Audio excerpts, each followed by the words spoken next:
কচু বললেই অনেকের মাথায় প্রথমেই ভেসে ওঠে গলা চুলকানি আর অস্বস্তির ভয়। কিন্তু সব কচু কিন্তু এক হয় না।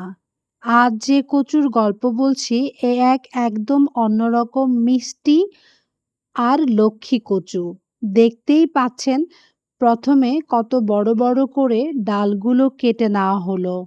তারপর একদম আলতো হাতে শক্ত ছালগুলো ছিলে মসৃণ করে ফেলা হলো।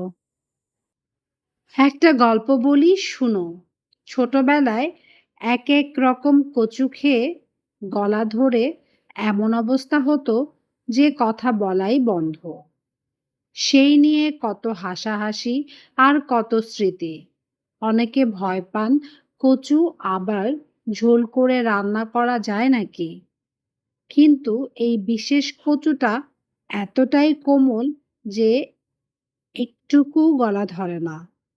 তাই তো কোনো ভয় ছাড়াই আঁচ একদম পাতলা ঝোল ঝোল করে সুস্বাদু একটা রান্না বসানো হলো।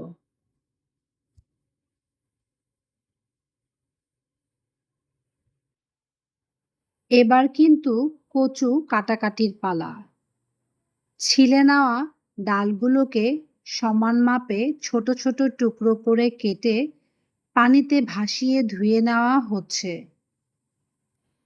রান্নার আগে পানি দিয়ে বারবার ধুয়ে নিলে কিন্তু কচুর সব ধুলাবালি দূর হয়ে একদম চকচকে আর পরিষ্কার হয়ে যায়।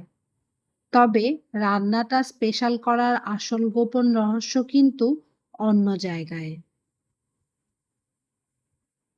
কচুগুলো ছোট ছোট টুকরো করে কেটে নেওয়ার পর গরম ধোয়া ওঠা ভাতের সাথে এই পাতলা কচুর ঝোল থাকলে আর কিন্তু কিছুই লাগে না। গলা চুলকানোর কোনো চিন্তা নেই, শুধু দারুণ স্বাদ আর এক থালা তৃপ্তির খাবার। একবার খেলে বারবার খেতে মন চাইবে। আজই আপনার রান্নাঘরে বানিয়ে দেখুন এই ভীতিহীন মজাদার কচুর পাতলা ঝোল।